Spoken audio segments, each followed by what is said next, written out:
In this video, I am going to create a call manager in the ESXI host that I built in the first video in this series.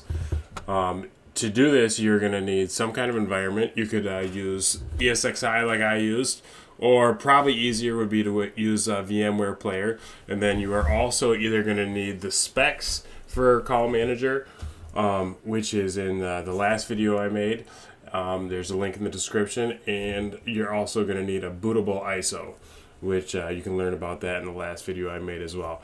Having said that, I'm going to go ahead and get started. I'm in the Virtual Machines tab. I'm going to create register VM. I'm going to deploy a virtual machine from an OBF or OVA file. And I'm going to find where I put that on my machine.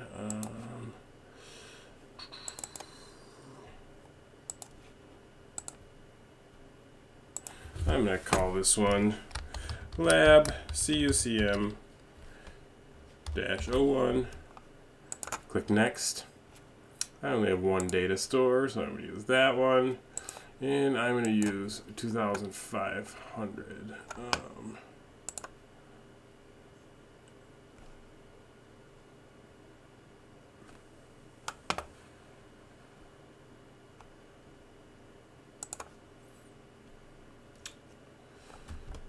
Okay, and now I'm going to edit the settings on this.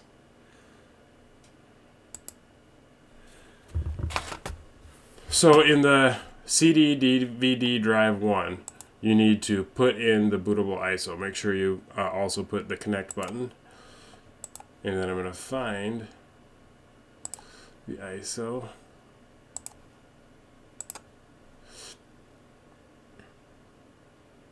Save, and it actually automatically powered on, which I don't want. So now I'm going to power it on. That's not right. I'm going to power it off again. It did not boot that disk for some reason.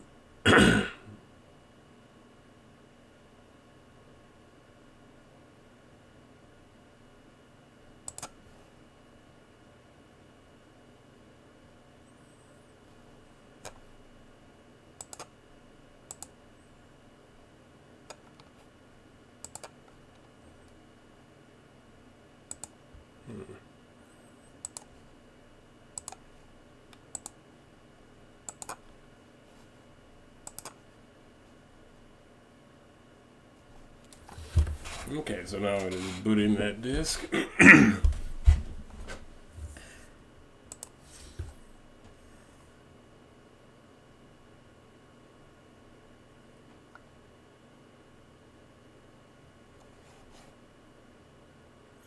And should get to the install clean here shortly.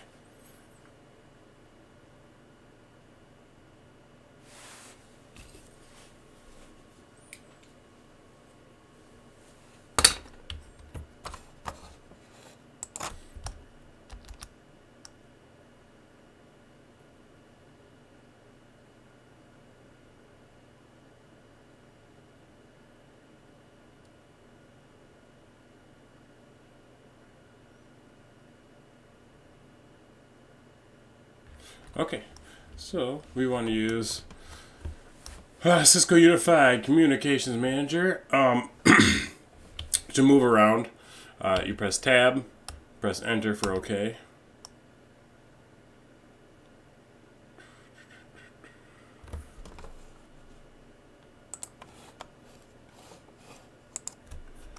And 12.5, yes, that is what I want to proceed with.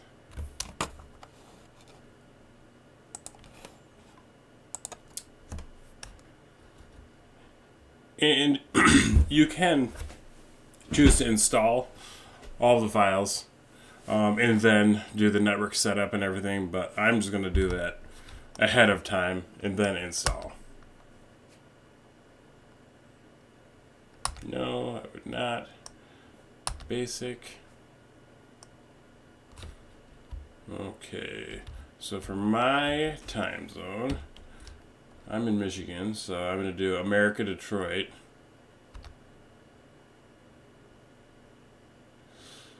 NIC speed and duplex and virtual machine are determined by the host. They do not need to be configured in the guest. Please select continue to proceed with the installation. Okay. No. Do you want to use dynamic host configuration protocol? No. Okay, so I'm going to call this lab CUCM -01.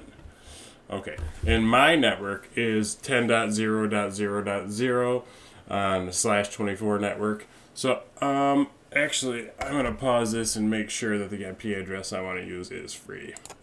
And the IP address I wanted to use was 10.0.0.0.10. And as you can see, I'm not getting any replies for those, so that is safe to use. So I'm going to put in 10.0.0.10. So if you don't understand much about networking, you might want to watch some other videos and just look into subnetting and understand what the network is at your own home network, so you can understand what to put in here. I'll do a series on that later, but for this lab, I'm just going to show you what I'm doing on my network. So 255.255, wow, not 0. And 10.0.0.1.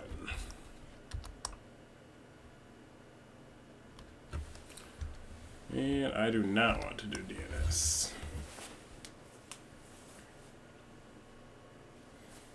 Okay. So this is going to be the credentials to get into the console of it, and the OS settings on the web portal as well. I'm going to do admin. I have caps lock on. I think I might have to do that. Oops. Yes, I did have caps lock on.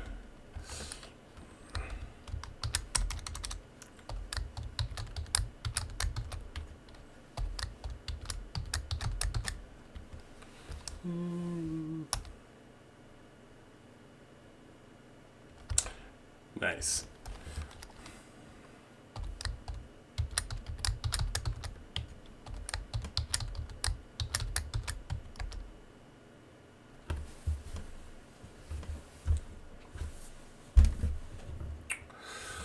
Organization. Okay, so this is going to be for the certificate that it generates. When you use a browser to go to manage it, you're going to get a certificate error.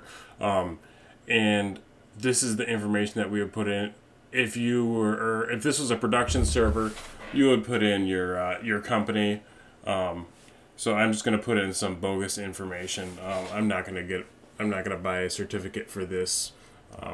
Definitely not necessary. I'll just call this uptime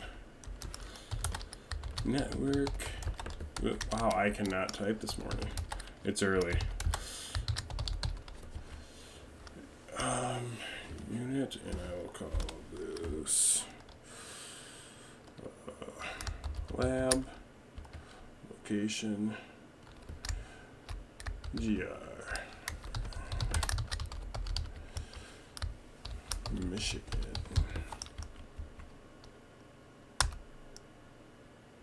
Okay. Yes, this is the first server in a cluster. Okay, so this is where you can run into your first problems. You need to have NTP for it to install. It will not install.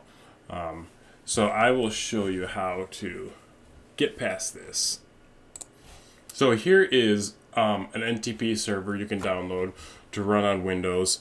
So that is actually what I'm going to do. I'm going to run NTP on the Windows host I'm on right now, which is not what you would want to do for production, but for this case, it will work for our lab. I will put the description, or I'll put the link in the description of this video. So I'm going to go ahead and download that.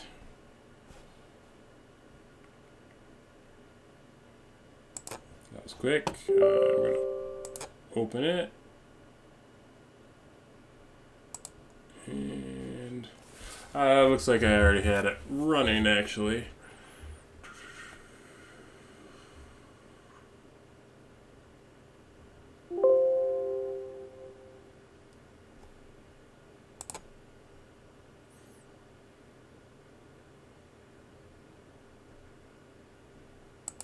Okay, so it looks like NTP has been started.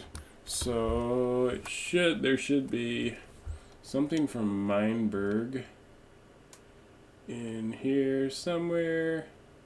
There it is. Meinberg.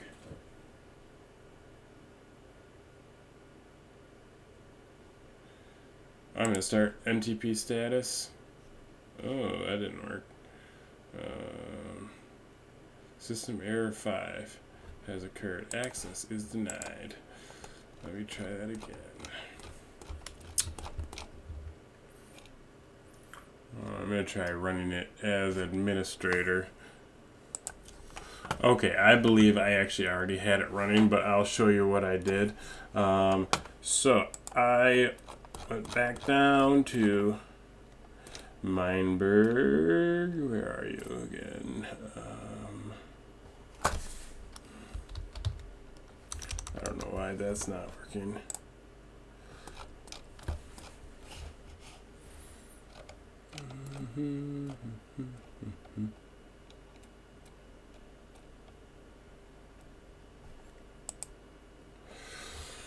And I just right-click this. Open file location.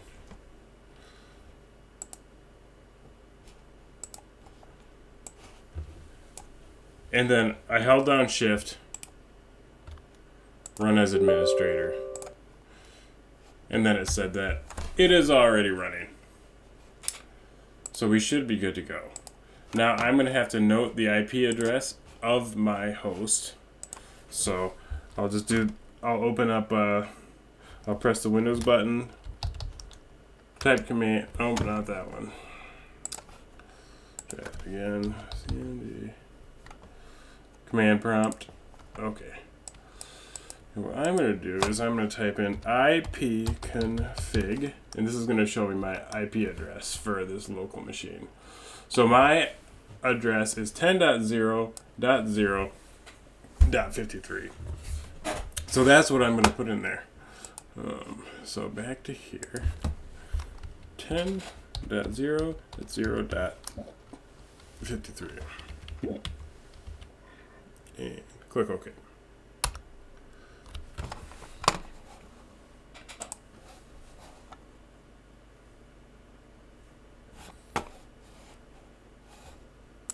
Okay, and now another password you are going to want to write down and remember, because I'm going to add more hosts to the cluster later, is a password for the call manager nodes to use between each other. So for instance, let's say you're adding a subscriber, you would need to know the password to be able to join the cluster. So I already have one picked out. Okay. I'm not going to do SMTP.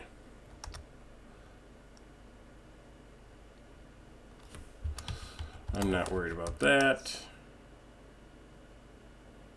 Okay, and then when you first log into Call Manager, after this is all done, there's going to be a web portal password that you'll need. So I make this different than the admin account that we made earlier for the console and the OS administration. So you can use the same one if you want. I make them different.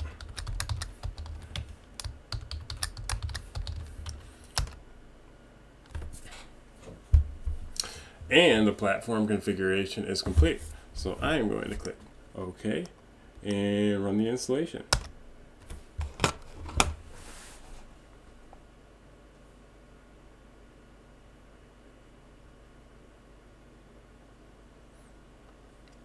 And I don't think we're going to watch all of this. I will stop it if there's a problem. Otherwise, I'm just going to let it run. And quick update. I've been at this blue screen for a while. Don't know what's going on, but I will let it run and see what happens. And it did, right after I did that little update, it started doing this. So I'm going to pause it again and keep going. But if you get stuck at that blue screen for a while, don't get worried. Okay, and here's where it gets real. It's doing the network tests. So it's trying to set the hardware clock to external Ntp server time right now. It's kind of hanging. I don't know if this is going to work. We'll see. It appeared to work. And actually, if you look, right now, if you set up your network correctly, you should be able to ping it. Bang. So that's a good sign. That made me nervous, the NTP thing, because when I set up my first lab, that's something that I struggled with, and if you don't do it correctly, it says unable to reach it, and it's really frustrating. It's a whole long process. Yeah, I've been stuck for hours setting up the network configuration before. So, but it looks like everything is running. So I'm going to pause it again, and I will resume when we get to the next milestone. And it is at the installing database step. This is going to take a long time. So just go to something else maybe. Let it run. And we made it past those database scripts. Now we're on to this, 33 of 37. Things are zipping right along. I'm passing the time by learning how to mine cryptocurrency with a Raspberry Pi 4. Watching Network Chuck's videos. He's awesome. Fun to watch. Highly recommend it if you're bored. Go ahead and watch some of that. You got time to kill. Okay. Okay, and we got to this screen. That is awesome. The installation of Cisco Unified Communications Manager has completed successfully. And it's got the login. Okay, so now the login credentials are the first set that you created. Or no, sorry. Yes, the first set. So this one is I set it to admin and then my password. This is different from the platform administrator password, which will be used for the web portal. But before you try to haul off to the web portal, let's just make sure that the service is running. So I'm going to log into this.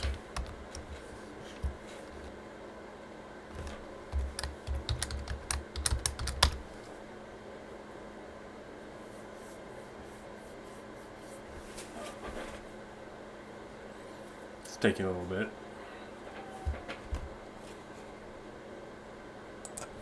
Okay, it is running pretty slow, but you can see the command line is starting up. But real quick, so while I was installing, I have a Raspberry Pi 4, and I followed Network Chuck's video on mining cryptocurrency, mining Monero, and here's my SSH portal, and look at that. That little Raspberry Pi 4 is going and accepting these jobs and earning me some Monero. I'm going to lose money on electricity, but it's kind of fun. And if the price goes way up someday, which it might, could be a couple bucks. Okay, that took a really long time. I think it took so long just because it's a new build, but I got logged in, so I'm going to check the service by using the commands utils service list. This might take a minute too, so I'm going to pause it. Okay, and the services are listed, but I can't scroll with them directly in the console. I can't scroll up and down to see what services are listed, and there's more than what is actually shown on the screen. So I'm actually going to use PuTTY to SSH into this.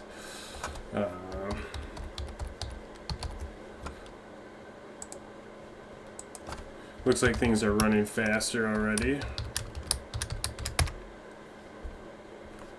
Oh yeah, much faster. Go full screen for this.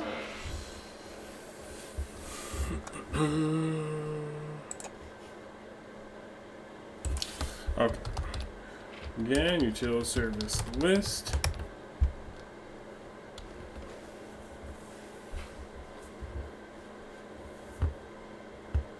requesting service status. Please wait. Okay. And hopefully you can see this. Most of these services, it says service not activated. And they're not activated by default. So you have to go in there and manually activate them. Could do that from the CLI. I'll show you how to do that from the GUI in the next video. But what I wanted to see was some of these up here, particularly Cisco Tomcat. Yep, started. Platform Administrative Web Service started. So we should be able to go to that website. Let's see. So let's see if we can get the administrative 10. Oh, no. 0.10. Okay. That's a good sign. Good sign. It's taking a little bit. Boom. Here we are. So, Cisco Unified Communications Manager. It is running kind of sluggish. Alright, and now this is where we log in with the platform administrator credentials.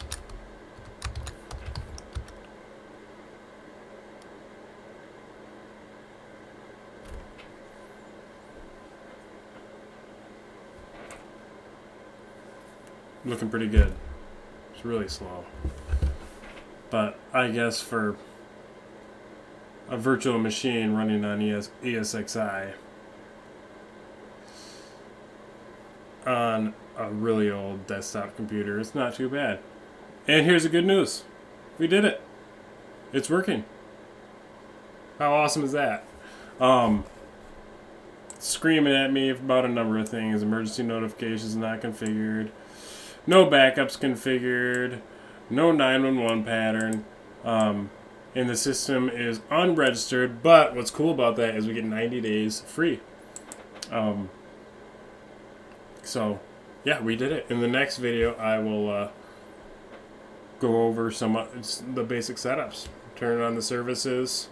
We'll get some partitions created, some calling search spaces, register a jabber. Yeah, I'm excited.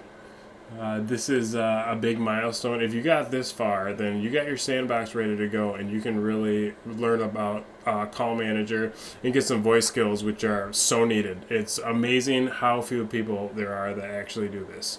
So thank you so much for watching. If you liked it, if this was helpful, please hit the like button and please subscribe so I can keep making these. Thank you.